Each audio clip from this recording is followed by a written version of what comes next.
حضرت ابو ہریرہ رضی اللہ تعالی عنہ سے ایک معروف روایت ہے، اور یہ اسلام کی حقیقی شکل ہمارے سامنے لاتی ہے کہ اسلام کی حقیقی صورت کیا ہے۔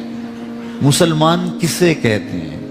جس کے سجدے زیادہ ہیں، جو رکوع زیادہ کرتا ہے، جس کا قیام بہت لمبا ہوتا ہے۔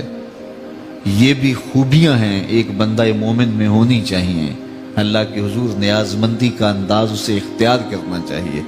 لیکن یہاں جو ارشاد فرمایا گیا، حضور علیہ السلام نے ارشاد فرمایا، مسلمان وہ ہوتا ہے جس کے ہاتھ اور زبان سے دوسرا مسلمان محفوظ رہے، زبان سے تیر نہ برساتا رہے۔ بعض لوگ اس ذوق میں کہتے ہیں جی میں سچا ہوں، اور سچ بڑا کڑوا ہوتا ہے، اور ہر وقت وہ کڑواہٹ ہی پھیلاتے رہتے ہیں۔ سچ بھی بولنا ہے تو کسی کا دل نہ چیرو، کسی کو تکلیف نہ پہنچاؤ۔ میرے حضور علیہ السلام صحابہ کی تربیت کیا کرتے تھے، اور وہ حضور کی اولاد کی طرح تھے۔ فرمایا انما انا لکم مثل الوالد، میں تمہارے لیے باپ کی جگہ پہ ہوں۔ تو باپ اپنی اولاد کو جھڑک بھی لیتا ہے، سخت بات بھی کر لیتا ہے، لیکن کوئی ماجرا ہوتا تو میرے حضور سختی نہ فرماتے، کسی کا نام لے کے نہ کہتے، بلکہ فرماتے بعض لوگ ایسے ایسے کرتے ہیں، انہیں ایسے ایسے نہیں کرنا چاہیے۔ تو یہ تھا میرے حضور کا اخلاق۔ تو اسلام محبت کا نام ہے، اسلام پیار کا نام ہے، حسن سلوک کا نام ہے، باہمی محبت اور الفت کا نام ہے۔ بلکہ حضور نے اسلام کا کتنا خوبصورت تعارف کروایا۔ آج دہشت گردی کے نام سے اور کس کس ناموں سے اسلام کو مطعون کیا جاتا ہے، جبکہ اسلام تو وہ امن کا دین ہے، وہ محبتوں کا دین ہے کہ فرمایا والمومن من امنہ الناس علی دمائہم و اموالہم۔ مومن وہ ہے جس سے لوگوں کے مال اور لوگوں کی جانیں محفوظ ہوں۔ یہ مومن کی پہچان ہے، وہ کسی کی آبرو میں دخل اندازی نہیں کرتا، کسی کے اموال نہیں لوٹتا، لوگوں کی زندگیوں سے نہیں کھیلتا۔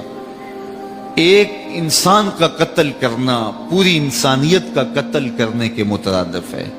بلکہ میرے حضور نے فرمایا جس شخص نے کسی انسان کے قتل میں آدھے جملے سے مدد کی، اللہ اس کو جہنم کی آگ میں جلائے گا۔ کسی کے قتل پر کسی کو ابھارا، کوئی بات کی، پورا جملہ بھی نہیں تھا، آدھے جملے سے اگر کسی نے کسی کے قتل پہ مدد کی تو اللہ تعالیٰ اس کو جہنم کی آگ میں جلائے گا۔ اب دیکھیے ام المومنین سیدہ عائشہ رضی اللہ تعالی عنہا سے اسلام کی ایک صورت اور اسلام کا ایک رنگ۔ فرمایا وہ شخص مومن نہیں ہے، یعنی کامل مومن نہیں ہے، جو خود تو پیٹ بھر کے کھاتا ہے اور سو جاتا ہے، اور اس کا ہمسایہ بھوکا رہا۔ اگر ہمسایہ بھوکا رہا اور وہ خود پیٹ بھر کے کھا کے سو گیا تو میرے حضور فرماتے ہیں اس کا ایمان کامل ہی نہیں ہے۔ تو مومن کی ذمہ داری ہے کہ وہ اپنے اطراف پہ نظر رکھے۔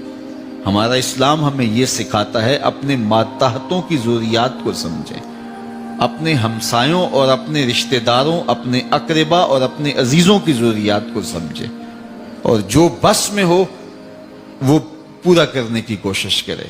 تو جو شخص نمازوں پہ نمازیں پڑھتا ہے، روزوں پہ روزے رکھتا ہے، ہر سال عمرہ اور حج کرتا ہے، لیکن اس کے رشتہ دار بھوک میں تڑپتے رہتے ہیں، اس کے ہمسایوں کے یہاں کھانے کے لیے نان شبینہ بھی میسر نہیں ہے، تو فرمایا کہ وہ شخص کامل مومن نہیں ہو سکتا، ایمان کی حلاوت اور مٹھاس نصیب نہیں ہو سکتی اسے، جو رات پیٹ بھر کے گزارے اور اس کا ہمسایہ جو ہے وہ بھوک میں تڑپ رہا ہو۔ تو ہمیں جو صورت دی گئی، اسلام کا جو ہمیں تعارف دیا گیا، اسلام کی جو شکل ہمارے سامنے ان مختلف احادیث سے آئی، وہ یہ ہے کہ اسلام ہمدردی کا دین ہے، اسلام امن کا دین ہے، اسلام محبت کا دین ہے، اسلام باہمی موافقت اور موانست کا دین ہے، اسلام ایک دوسرے کے احساس کا دین ہے، اسلام بھوکوں کو کھانا کھلانے کا، پیاسوں کو پانی پلانے کا، ننگوں کو لباس دینے کا،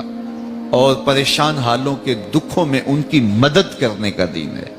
اسلام ہمیں سکھاتا ہے کہ اپنے اطراف پہ نظر رکھو، نگاہ رکھو، اور ہمیں ہر خوشی کے موقع پر غرباء کو اپنے ساتھ شامل کرنے کی تلقین کی گئی ہے۔ اللہ تعالیٰ جل شانہ ہمیں اسلام کی حقیقی تعلیمات سے مالا مال کرے، اور ہمیں امن، محبت، عدل عہد کی پاسداری، وعدوں کی پابندی، سچائی کے دامن کو تھامنا، جو صفات ہیں مسلم کی، وہ ساری کی ساری ہماری روحوں میں اتار دے اور ہمارے من میں چرا